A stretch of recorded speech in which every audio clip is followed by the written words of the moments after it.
encontro nacional que deu origem à ADS, né, havia já amadurecido entre nós e também com os companheiros do Sul, que era preciso que nós nos construíssemos desde a origem na crítica à tradição stalinista e já colocando no centro a questão da relação entre socialismo e democracia. Nos inspirávamos diretamente em um documento da Quarta Internacional, na qual o Ernesto Mandel teve uma participação, parece que foi o principal redator, pelo que eu sei, em que se chamava Democracia Socialista ou Ditadura do Proletariado. E é claro que o nome Ditadura do Proletariado era um nome já marcado pela sua utilização como legitimatória, né? De formas opressivas, de estados opressivos, inclusive sobre as classes trabalhadoras, que nós não considerávamos como socialistas. E então a ideia de se chamar democracia socialista era para firmar esta nossa convicção de que o socialismo só poderia ser construído com democracia. É interessante também, sobre uma outra dimensão, que nós éramos produtos de uma geração de militantes, alguns mais antigos, poucos tinham, como o próprio Raul, no Rio Grande do Sul, né, em Minas, alguns tinham participado dos eventos de 68, embora não centralmente, pois eram muito jovens, mas então nós já tínhamos vivido, nós somos herdeiros da tradição de 68, no sentido de já absorver na nossa agenda os temas libertários, né? Na nossa avaliação, qual foi o significado de 68 na história da esquerda no século XX? Foi um momento de reencontro da esquerda com o princípio da liberdade, porque ali se conjuminaram, né, tanto a luta contra os estados do leste, a coisa da insurreição e o movimento na Tchecoslováquia, né? Havia uma crítica ao capitalismo do pós-guerra e a cultura do capitalismo pós-guerra no maio de 68 francês e também a luta contra as ditaduras dos países da periferia do mundo e criando uma nova cultura da esquerda a partir desse reencontro com a liberdade, né?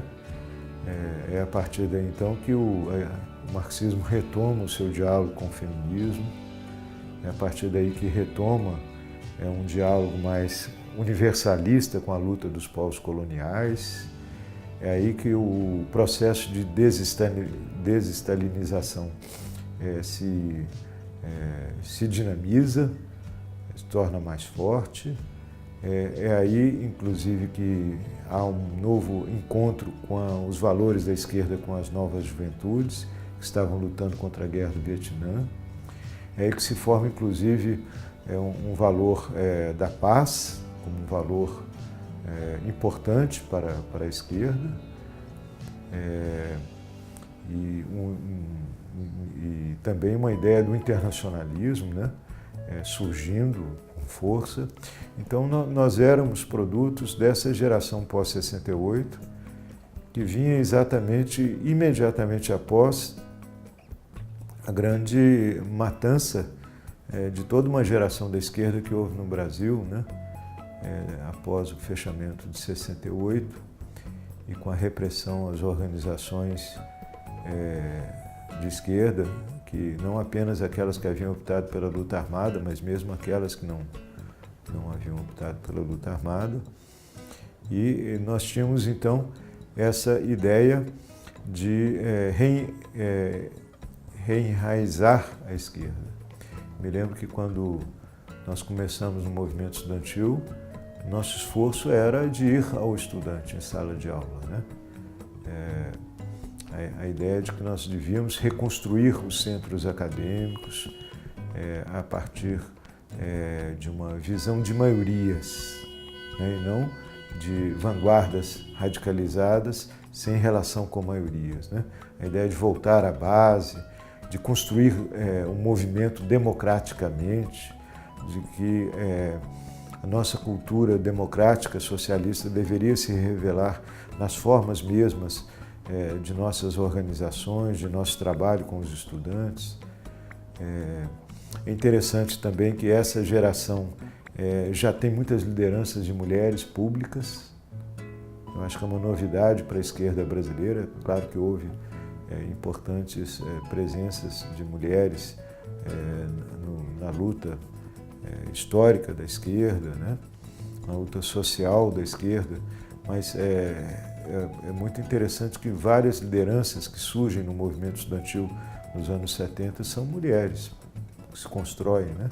E havia uma presença muito forte de mulheres militantes nesta geração que estava se construindo.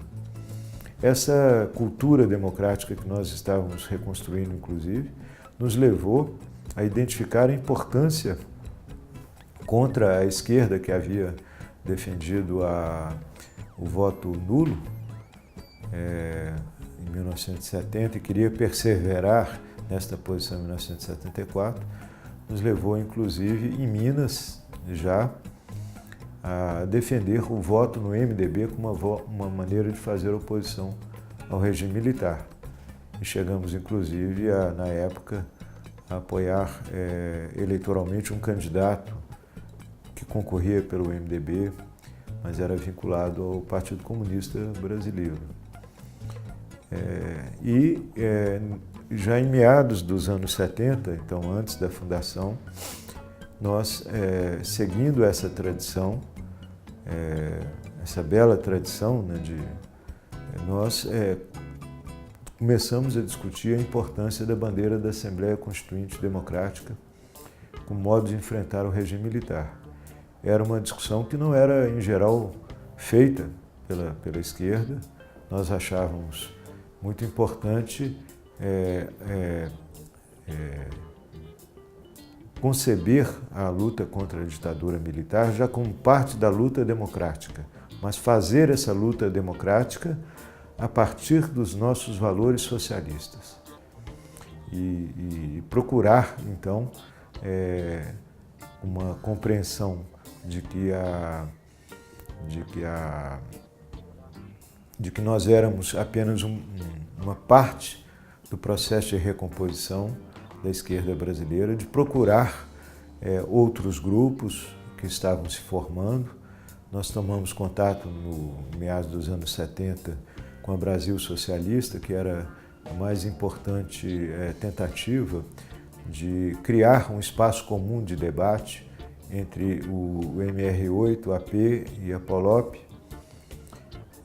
e que nós alimentávamos muitas esperanças nesse processo de debate. Ali estava se fazendo também o debate feito pelo Éder Sader, com o codinome de Raul Vila, da importância da luta democrática na luta contra o regime militar. Ele estava debatendo com as teses da POLOP, né, que afirmava que a defesa das liberdades democráticas colocaria a esquerda no campo de uma oposição liberal e que deveria se firmar no trabalho, na defesa de políticas operárias ou políticas classistas, né? Então nós travamos esse debate no movimento estudantil contra uma corrente que se chamava Movimento de Emancipação do Proletariado, que recusava a luta democrática também, e propunha, ao invés de travar a luta democrática,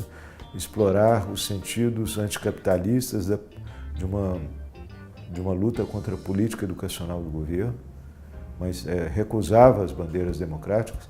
Então, eu acho que o tema da democracia ele estava por todos os lados da nossa cultura. E esse documento ele propunha, então, uma síntese programática histórica entre a questão do socialismo e a questão da democracia, formulada de uma forma diversa do eurocomunismo. Isso é muito importante, porque o eurocomunismo, ao tratar o tema da democracia, ele foi insuficientemente crítico ao stalinismo e insuficientemente crítico à democracia liberal.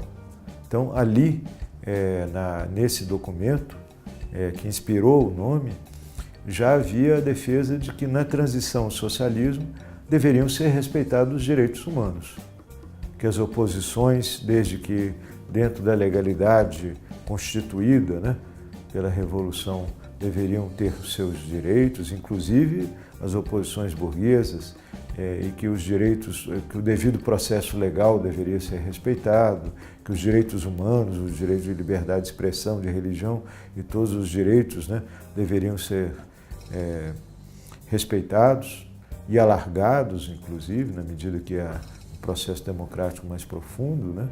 E eu me lembro, inclusive, que uma corrente trotskista, lambertista, né?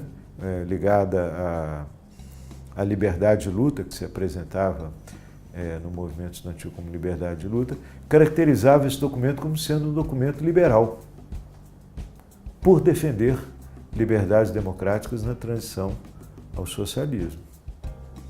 Isto é, então, isso marcou uma identidade de vincar socialismo e democracia, de forma alternativa ao eurocomunismo, de uma forma mais buscando dentro da tradição do marxismo elementos que configurassem esse caminho.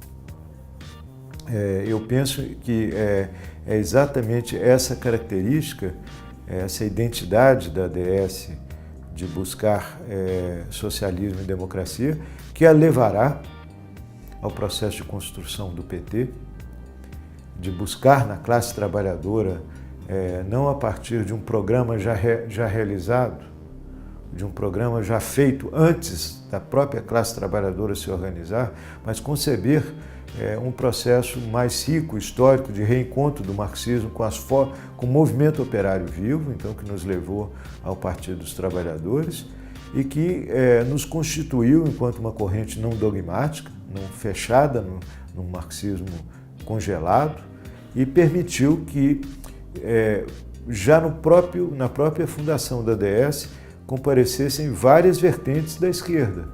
Uma grande e fecunda pergunta: como, depois de tantos descaminhos da tradição marxista no século XX, reencontrar na história os caminhos de relação entre socialismo e democracia, abrindo-se a partir dessa grande pergunta, essa pergunta viva na história, abrindo-se então as possibilidades de encontro. Eu penso então que o nome Democracia Socialista revela muito essa origem, essa construção, esse método e essa disposição que continua até hoje. Isso é que eu acho importante, quer dizer, se algo que marca a identidade da ADS é que ela continua sendo o lugar de encontro de muitas tradições da esquerda, buscando o caminho de vincar, de ligar socialismo e democracia.